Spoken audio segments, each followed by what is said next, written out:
Hi IndyCar fans, it's Martha and I want to welcome you to episode 13 of Cruising 41. We're going to be covering all the details about the Indianapolis 500, the greatest race in motor racing, and wow, did it deliver on the spectacle and on the emotion and on the excitement. And so we have Felix Rosenqvist as the 110th running at the Indianapolis 500 winner. And it was an outstanding race. Like, if you haven't watched it fully, you gotta go out there and watch it again, because it had every ounce of excitement and emotion all throughout the race.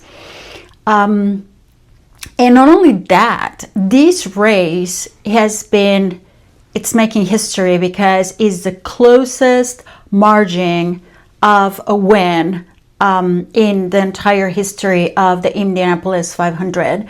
Felix Rosenqvist won by just 23 thousandths of a second, the closest victory ever.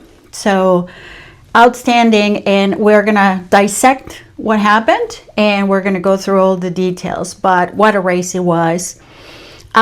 As you know, the Indy 500 is the race is the culmination of a very long standing month of May that carries a lot of activities and a lot of practice sessions, and also carb day, qualifying day, and whatnot. But so I won't cover the details of all the practice sessions, but I just wanted to mention that practice 7, there was a huge impact by Alexander Rossi.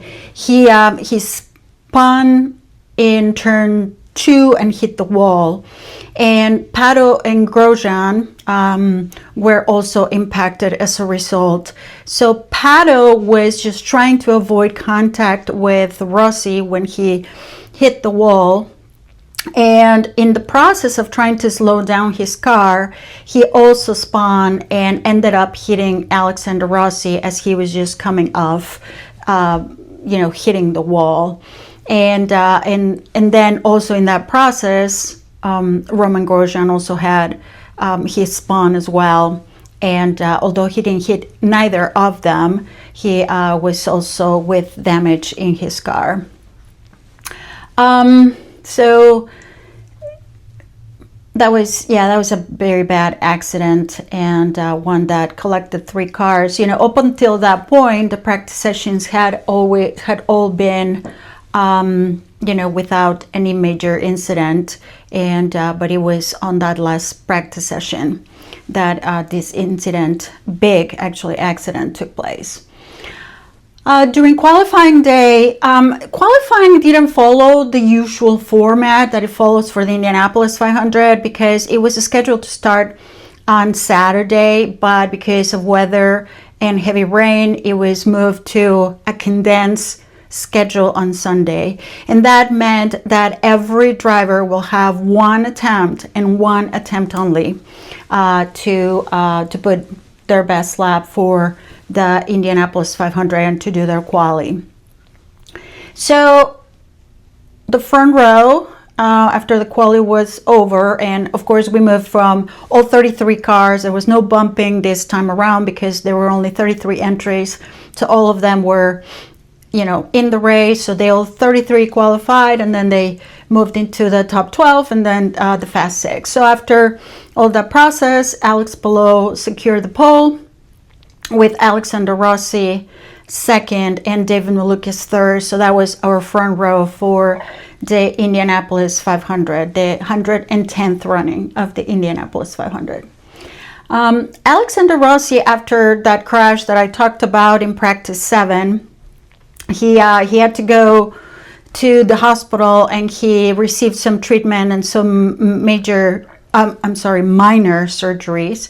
So he was kind of like, with a stretcher to protect his ankle, but he was okay to race, and he was given the go-ahead, and so he took part of the race. Pato Pato was on the second row, along Felix Rosenqvist and Santino Ferrucci. So he qualified well. He was in the in the Fast Six, but his car was just not giving him the performance. But regardless of that, he was able to have a really strong quali and put that Aero McLaren all the way into the top 6. So at the start of the race, and it's a very long race, so it's 200 laps, 500 miles. And at the start of the race, you always see this back and forth of the lead. And this time was, mostly between Alex Palou and Alexander Rossi. They were just exchanging the lead and just trying to get into clean air and trying to ascertain sort of like the traffic, if you will. But David Malukas was staying very close to them. And also we saw several times Connor Daly in that mix. Then we had on lap 18, we had our first caution. Ryan Hunter-Reay lost the car and he impacted the wall. And in the process of trying to avoid contact with him, Catherine Legg was also impacted, and both of them, were out of the race. And I want to make a parenthesis here before I continue to deep dive into the specifics of the race, because Catherine Legg was trying to attempt the double. And for those of you who don't know, the double is trying the Indianapolis 500 as well as the Coca-Cola 600. So Indy race and NASCAR race. And they both happen in different parts of the United States. Indy 500 obviously is in Indianapolis. The Coca-Cola 600 is, if I'm not mistaken, in North Carolina. So this, unfortunately, this impact with Ryan Hunter-Reay, or, as a result of Ryan Hunter-Reay spawning, didn't allow her to complete that double. She did go to the Coca-Cola 600 and she participated there, but she was not able to finish either race. She had an issue with her tire at the NASCAR race. I believe it was her tire, but regardless, she is become the very first woman in history to attempt the double. So way to go, Kat. That was, even if it was not completed, just, the challenge itself is commendable. So coming back to our IndyCar race, our Indy 500, on lap 27, Ed Carpenter also hit the wall and he was out of the race. As the race continued to develop, you could see Alex Palou very strong, very competitive, very much in contentious throughout the race. He was moving steadily and he was, he was very competitive. Then Will Power, it breaks my heart because Will Power has not had any luck since joining Andretti. And, he's a fierce competitor. He is very talented. But anyway, this time around, it was a mechanical issue. And so then he was out of the race. He's just been having like terrible luck. But I'm sure it will turn around and he will start getting good results.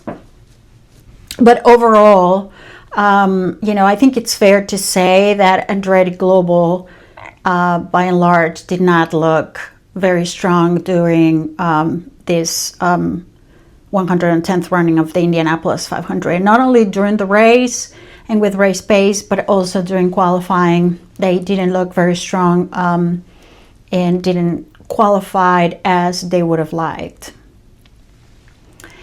Then Alexander Rossi, he was in the spare car after his accident during practice 7, and he ended up with a DNF. He had a mechanical problem, and then his car started getting caught on fire. Actually, he didn't make it all the way to his pit. He had to stop. I believe he stopped at one of the Andretti pit walls, maybe Kirkwood, and they kind of helped him out of the car because the car was on fire. I mean, it wasn't like in flames, but it was on fire. So that made that was now the second ECR at Carpenter racing car out of the race, and they would just continue to race with Rasmussen. So then we had a couple of red flags. The first one, it was due to weather. So it started raining. It wasn't like a strong storm or anything like that, but raining at the Indianapolis 500 at that speedway is not safe to run. So they threw the red flag, and at that time Scott Dixon was in the lead of the race, and it was kind of like a little bit of a tense moment. I mean, it didn't appear as though the rain was going to intensify, but at that point in time, or at that point in the race, they had been over 101 laps run. I forget exactly what the lap count was at that point when the red came out, but once you hit 101, the race becomes official. And what that meant is that if the rain would intensify and the race would need to be canceled, then the race is official, and then Scott Dixon would have been the winner. But it did restart. The rain sort of stopped, and they were able to clean the track, so it did restart. And then on lap 125, we saw yet again another caution coming out. This time it was because of a big impact by Joseph Newgarden. He didn't qualify particularly well out of the Penske cars, and he was the only Penske car not to finish the race. So this wasn't really, a good overall performance for the number 2 Penske car. Then on lap 131, a few cars decided, and this included Pato, a few cars decided that they were going to go into the pits and tried an alternate strategy. Different strategy to see if they could get a competitive advantage towards the end. And then it turned out that this actually was giving them, because of the track position and where they come out, this was giving them a really good shot at the win. So that strategy was beautifully called, and it included some drivers like Pato and Felix Rosenqvist, of course, that they decided to do that, except that Felix Rosenqvist got into the pits like a couple of laps after Pato did. So that can always make a difference when it comes to fuel saving and other kind of like alternative or subsequent strategic decisions that have to be made. So with 9 laps to go, we had yet another caution. This time, again, another horrendous, terrible crash. This one involved Kai Collette, and his car, not only he hit the wall, but it started to, it actually was on fire. And so everything was okay. Everybody who had an incident, fortunately, they were able to get out of the car and being okay. So then they decided to call the red flag number 2. And there were like only 6 laps left. So, talk about trying to create this exciting momentum. We were getting closer and closer to the end, and then all of these situations starting unfolding, which it started to make it even more exciting and magical that it had already been. So when the restart came about, Marcus Armstrong was actually into the lead at that restart. However, there was yet another caution that was thrown out there, and this time it was Mick Schumacher. He brushed the wall, but race control wanted to make sure that there were not like debris or anything like that that could jeopardize the race. So they threw it was a quick caution, so, you know, but it was for safety purposes. So the restart took place with about 2 laps to go. I mean, a shootout to the end. And wow, did it deliver. We had an exciting, exhilarating, and very competitive running, and the finish that ensued after that. And these competitive racing towards the end involved 3 main characters who were Felix Rosenqvist, David Malukas, and Marcus Armstrong. Marcus Armstrong and Felix Rosenqvist are teammates. They're part of the Meyer-Shank racing team, and David Malukas is the Penske car. So David Malukas took the lead, and then we had this very intense will-to-will, literally will-to-will racing between Felix Rosenqvist and Marcus Armstrong. And it went on for like an entire lap, and Felix Rosenqvist kept staying on the outside, throughout these 4 corners, which was really risky. But, at the end, now that we see what happened, at the end, that was a risky move, but it was the move for, to put him in a position to fight David Malukas. So Felix got, ahead of Marcus Armstrong, and, and again, on another very incredible, risky move outside of David Malukas, he got the win. And David tried to really defend, not only on that very last moment against Felix Rosenqvist, but when he had the 2 teammates behind him when he was on the lead, he was trying to defend from both of them. Like I said, they were like will to will, for about like 4 corners. So it was absolutely wild. And the win at the very last second, and any one of all those 3 could have won, but that amazing, going by Felix Rosenqvist and that pass at the end gave him the win. And like I indicated, this was the closest victory ever at the Indianapolis 500 in the history of the Indianapolis 500, with just 23 thousandths of a second between the 2 of them. But that was not like as it comes to like very close margins, because then you had 3 other cars that were like right behind them, and they were fighting for 3rd. And it was Scotty Mack, Marcus Armstrong, and Pato O'Ward. And the 3 of them got so close.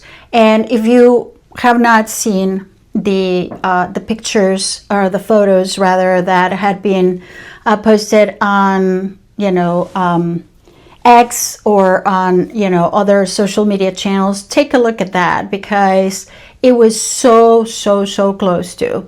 So at the end, Scotty Mack got 3rd. Pato finished 4th, and very sadly for Marcus Armstrong, he finished 5th after he was battling so fiercely for the win.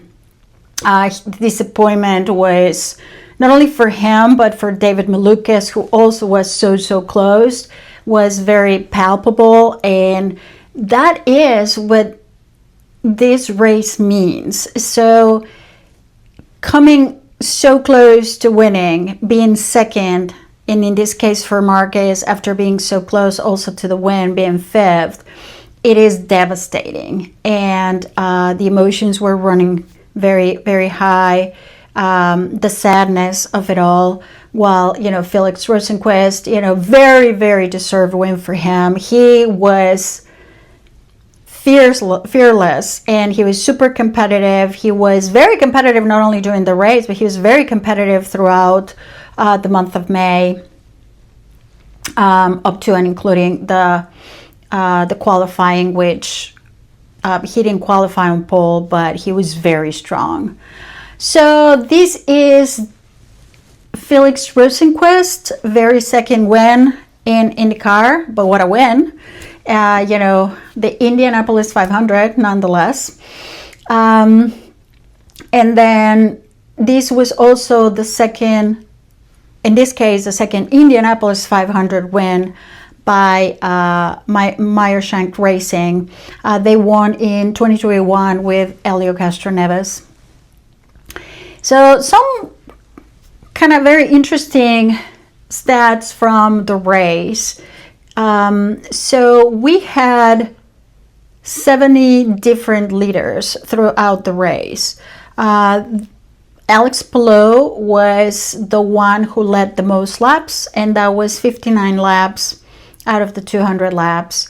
And then Connor Daly, who was a one-off entry, he set the fastest lap of the race at 225.126 miles per hour.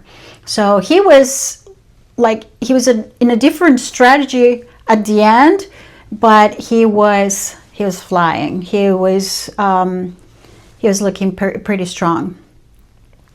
Then once the race was done and dusted with, we heard that there was a post-race penalty for the cheap Ganassi Racing car number 10 of Alex Palou. The technical inspection that they did after the race, it showed that there was an issue with the front wing, that it was not compliant. It was a front wing violation. And so he was deducted 5 championship points, and then the team was fined for that infraction. So let's talk about Pato. I have to say that, yes, of course, this is not the result that we all wanted, that he wanted, but, once again, he gave it his all. Once again, he extracted the most out of a car that it was really lacking performance.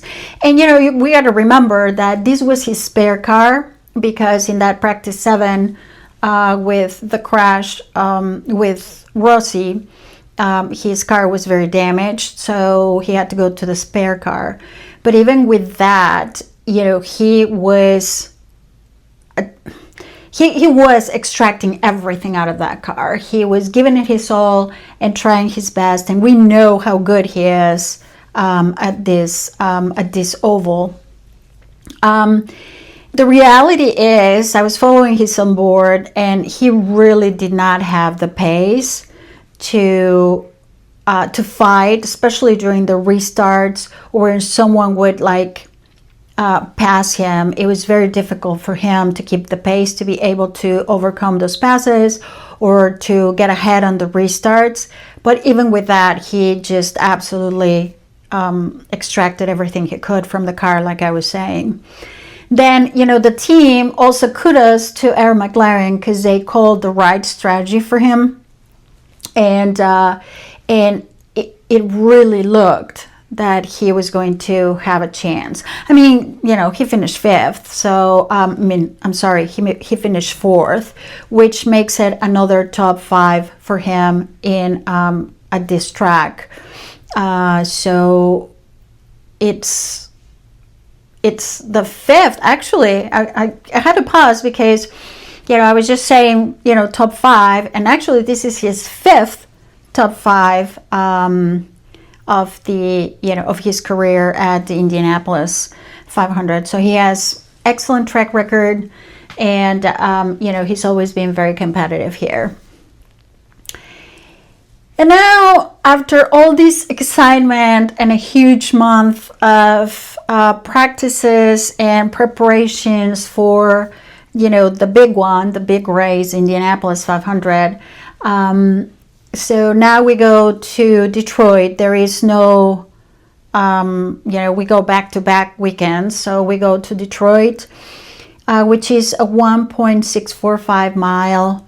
It has 9 turns. It's a street circuit that goes all, throughout, some areas of downtown Detroit. This is a race that, used to be at Belle Isle, and ever since it was moved to downtown Detroit, it has been won, oddly enough, by a Honda team every single time. We know how good Kyle Kirkwood is in street circuits, so I suspect and I expect that we're going to see him again very competitive during the race. And he won last year this race, so being the last winner, being that Andretti Global didn't have the best of Indy 500s, I suspect that he is going to be very much in contention for the win of this race. So that's kind of like my summary, my briefing after the Indy 500. An outstanding race, a very, very, very exciting race up to the very last second. And I gotta tell you, if you are not a big fan of IndyCar, just take a look at that race and you will be hooked, because that race was outstanding, the most competitive, the most exciting I've ever seen. So, but anyway, thank you for listening. If you don't mind, give it a like if you like it, subscribe, and interact with me. Give me some comments, let me know what you think, and you can leave me your comments here, or you can interact with me on my other socials.